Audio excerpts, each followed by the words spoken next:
আসসালামু আলাইকুম, dream cooking থিয়েটারে ওয়েলকাম জানাচ্ছি। আজ আমি আপনাদের সাথে দারুণ একটি ডেজার্ট রেসিপি শেয়ার করছি। আজ আমি আপনাদেরকে কাঁচা আম দিয়ে দারুণ মজার এই ডেজার্টটা তৈরি করে দেখাবো। চলুন তাহলে দেখি। প্রথমে আমি এরকম কাঁচা আম নিয়েছি, 3টা নিয়েছি, কিন্তু আমি 2টো কাঁচা আম ব্যবহার করব। 3টা আমি ছিলে নিয়েছি আর একটা এভাবে রেখে দিচ্ছি। এখন এই কাঁচা আমগুলোকে আমি একদম পাতলা পাতলা স্লাইস করে কেটে নিচ্ছি। আপনারা চাইলে একটা আম দিয়েও করে নিতে পারেন। আম যদি অনেক বেশি টক হয়ে থাকে তাহলে আপনারা একটা আম দিয়ে করে নিতে পারেন। আমি 2টো আম ভালো করে কেটে নিয়ে এখন ব্লেন্ডারে জারের মধ্যে নিয়ে নিচ্ছি। আমগুলোকে স্লাইস করে কেটেছি যাতে আমগুলো খুব দ্রুত ব্লেন্ড করে নেওয়া যায়। আমি এর মধ্যে 2 কাপ পরিমাণে পানি দিয়ে দিচ্ছি আর খুব ভালো করে ব্লেন্ড করে নিচ্ছি। আপনারা চাইলে পানি ছাড়া মিহি করে ব্লেন্ড করে নিয়ে পরবর্তীতে পানি অ্যাড করে নিতে পারেন। আমি একেবারেই করে নিয়েছি। আর এখন আমি কাঁচা আমের জুসটাকে ছেঁকে নিচ্ছি। আমার 2 কাপ পরিমাণে জুস লাগবে, তাই আমি 2 কাপ পরিমাণে পানি দিয়ে জুসটাকে ছেঁকে নিয়েছি। আর দেখেন আমগুলো একদম মিহিভাবে পেস্ট হয়ে গিয়েছে। জাস্ট জুসটাকে বের করে নিয়েছি আর আমার পুরো 2 কাপ পরিমাণে জুস হয়েছে। আর যে পাল্পগুলো বের হয়েছে সেগুলো কিন্তু আমি ফেলে দিয়েছি। আমি এখন জুসটাকে নিয়ে নিয়েছি। এখানে আমি 5টা কাঁচা আমের ক্যান্ডি নিয়েছি। এই ক্যান্ডিগুলো সবখানেই পাওয়া যায়, খুবই সহজ। আমাদের হাতের কাছে যে মুদি দোকানগুলো রয়েছে সেখানে এই ম্যাঙ্গো ক্যান্ডিগুলো পাওয়া যায়। এই কাঁচা আমের ক্যান্ডিগুলোর ফ্লেভার এত ভালো হয়ে থাকে, তাই আমি আজকে এই কাঁচা আমের ক্যান্ডিগুলো ব্যবহার করছি। আর এভাবে নাইফ দিয়ে কেটে একদম গুঁড়ো গুঁড়ো করে নিচ্ছি। আপনারা যদি এটা ইউজ করতে না চান তাহলে নাও ইউজ করতে পারেন। এখন আমি যে জুসটা বের করে রেখেছিলাম সেটা প্যানের মধ্যে ঢেলে দিলাম আর যে ক্যান্ডিগুলো কেটে নিয়েছি সেটাও এর মধ্যে দিয়ে দিলাম। আর দিয়ে দিচ্ছি 1 কাপ পরিমাণে চিনি। যেহেতু আম অনেক টক হয়ে থাকে তাই পুরো 1 কাপ পরিমাণে চিনিটাই দিবেন। দিয়ে দিচ্ছি 2 চা চামচ আগার আগার পাউডার। আর 2 চা চামচ আগার আগার পাউডার দিয়ে খুব ভালো করে মিক্সড করে নিচ্ছি। অবশ্যই আগার আগার পাউডারটা আগে মিক্সড করে নিতে হবে, তারপর চুলায় তুলে দিতে হবে। খুব ভালো করে মিক্সড করে নেওয়ার পরে এর মধ্যে আমি কয়েক ফোঁটা সবুজ ফুড কালার দিয়ে দিয়েছি। এতে করে কালারটা অনেক বেশি সুন্দর হবে। দেখতে পাচ্ছেন খুব সুন্দর একটা কালার চলে এসেছে। এরকম কালার পেতে হলে সবুজ ফুড কালারটা ইউজ করতে হবে, কয়েক ফোঁটা ইউজ করলে হয়ে যাবে। সবকিছু ভালো করে মিশিয়ে নিয়ে এখন চুলায় তুলে দিচ্ছি। আপনারা চাইলে এখানে কাঁচা আমের এসেন্সটা ইউজ করতে পারেন, আবার চাইলে আপনারা লেমন এসেন্সটাও ইউজ করতে পারেন। তবে আমি যে কাঁচা আমের ক্যান্ডিগুলো ব্যবহার করেছি বা চকলেটগুলো ব্যবহার করেছি এগুলো কিন্তু খুবই সহজলভ্য, মাত্র 1 টাকা করে পিস হবে। আর সব দোকানে আপনারা এগুলো কিনতে পাবেন। একটা বলক চলে এসেছে। একটা বলক চলে আসার পরে 3-4 মিনিট জাল করে নিলেই হয়ে যাবে। 3-4 মিনিট জাল করে নিয়েছি। এখন আমি গরম গরম এগুলোকে বাটির মধ্যে ঢেলে সেট করে নিচ্ছি। আর আমি 2টা ডিশে ঢেলে নিয়েছি আর এভাবে একটু ছেঁকে নিয়েছি। আপনারা চাইলে সরাসরি ঢেলে দিতে পারেন। এগুলোকে রুমের স্বাভাবিক তাপমাত্রায় আধা ঘন্টা রেখে দিলে সেট হয়ে যাবে। তবে আধা ঘন্টা থেকে 1 ঘন্টার জন্য ফ্রিজে রেখে দিচ্ছি। আবারও প্যান নিয়েছি, তার মধ্যে 1/4 কাপ গুঁড়ো দুধ দিয়ে দিলাম। দিয়ে দিচ্ছি 1/4 কাপ চিনি। দিয়ে দিয়েছি 1 টেবিল চামচ কর্নফ্লাওয়ার।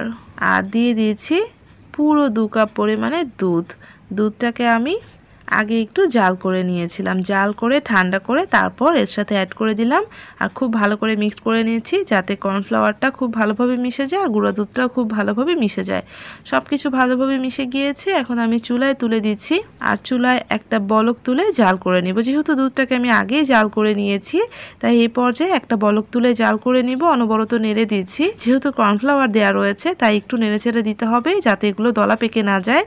যতক্ষণ না বলক আসছে ততক্ষণ পর্যন্তই কিন্তু নেড়েচেড়ে দিতে হবে। বলক আসলে আর নেড়েচেড়ে দিতে হবে না, তখন কিন্তু কর্নফ্লাওয়ারটা অ্যাডজাস্ট হয়ে এরকম একটু ক্রিমের মতো ভাব চলে আসবে।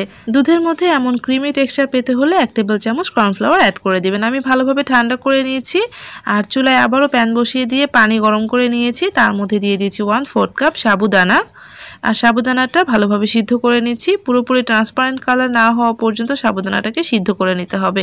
ওদিকে কিন্তু দুধটাকেও আমি 1 ঘন্টার মতো ফ্রিজে রেখে দিয়েছি যাতে পুরোপুরি ঠান্ডা হয়ে যায়। আর এদিকে দেখেন সাবুদানাটা খুব ভালোভাবে সিদ্ধ হয়ে ট্রান্সপারেন্ট কালার হয়ে গিয়েছে। এখন আমি সাবুদানাটাকে নামিয়ে নিয়েছি। একটা স্ট্রেনার নিয়েছি, তার মধ্যে সাবুদানাটা ঢেলে সাবুদানার মারটাকে ঝরিয়ে ফেলছি। এই পর্যায়ে সাবুদানার মারটা পুরোপুরি ঝরিয়ে নিয়ে ঠান্ডা পানি দিয়ে ধুয়ে নিব। ঠান্ডা পানি না, নর্মাল পানি দিয়ে ধুয়ে নিলেও হয়ে যাবে, যাতে সাবুদানাটা একদম ঝরঝরে হয়ে ঠান্ডা হয়ে যায়। দেখতে পাচ্ছেন সাবুদানাটা কতটা ঝরঝরে হয়েছে আর কতটা পারফেক্ট হয়েছে। এভাবে সিদ্ধ করে নিলে সাবুদানাটা একদম স্বচ্ছ হয়ে যাবে। আর আমি এরকম পানি দিয়ে ধুয়ে নিয়েছি, সাবুদানাটা কিন্তু ঠান্ডা হয়ে গিয়েছে। আমি 1 ঘন্টার জন্য দুধটা বাটিতে ঢেলে ফ্রিজে রেখে দিয়েছিলাম যাতে পুরোপুরি ঠান্ডা হয়ে যায়, কারণ এই ডেজার্টটা ঠান্ডা ঠান্ডা খেতেই অনেক বেশি ভালো লাগে। আর দেখেন দুধটা কিন্তু ঘন ক্রিমের মতো হয়েছে। আর এর মধ্যে আমি সাবুদানাটাও দিয়ে দিলাম। অনেক টাকা দিয়ে ক্রিম না কিনে দুধটাকে এরকম ক্রিমের মতো তৈরি করে নিতে হলে অবশ্যই আমার টেকনিকটা ফলো করে তৈরি করবেন, তাহলে দেখবেন খেতে কতটা মজা লাগে। খুব ভালো করে সাবুদানাটা মিশিয়ে নিয়েছি। আর এদিকে দেখেন এগুলো কিন্তু খুব ভালোভাবে সেট হয়ে গিয়েছে। আমি প্লাস্টিক র্যাপ দিয়ে ঢেকে রেখেছিলাম, 1 ঘন্টার মতো ফ্রিজে রেখেছিলাম যাতে পুডিংগুলো খুব ভালোভাবে ঠান্ডা হয়ে যায়, কারণ ঠান্ডা ঠান্ডা খেতে অনেক বেশি ভালো লাগে। এখন আমি পুডিংগুলোকে কেটে নিচ্ছি, একদম ছোট ছোট করে কেটে নেবেন। বড় বাটিতে যেটা সেট করেছি সেটা আমি একদম ছোট ছোট করে কেটে নিয়েছি। আর দেখেন পুডিংগুলো কত পারফেক্টভাবে জমে গিয়েছে। সবগুলো কেটে নিয়েছি। আর এইদিকে আমি যেটা ছোট বাটিতে করেছিলাম সেটা একটা নারকেল কুড়ানো দিয়ে এভাবে চিকন চিকন করে গ্রেট করে নিচ্ছি। এটা একটু সাবধানেই করতে হবে, খুব ভালো করে এভাবে গ্রেট করে নেবেন, তাহলে দেখবেন যে একদম চিকন চিকন লম্বা লম্বা রশির মতো হয়েছে। এখন আমি এই সব কিছুকে সাবুদানার দুধের মধ্যে মিক্সড করে নিচ্ছি। এই ডেজার্টটা দেখতে যতটা সুন্দর, খেতেও কিন্তু অনেক ইয়ামি। আপনারা কাঁচা আম থাকতে থাকতেই এভাবে বাড়িতে একবার এই ডেজার্টটা তৈরি করে দেখুন। এই ডেজার্টটা কেউ একবার খেলে বারবারই খেতে চাইবে। এই ডেজার্টটা এত বেশি ইয়ামি হয়ে থাকে। আর কাঁচা আমের ফ্লেভারটাও কিন্তু দারুণ লাগে। আমরা তো কত ধরনের জেলি দিয়ে এই ধরনের ডেজার্ট তৈরি করি, তো আপনারা একবার কাঁচা আম দিয়ে এভাবে ডেজার্টটা তৈরি করে দেখুন।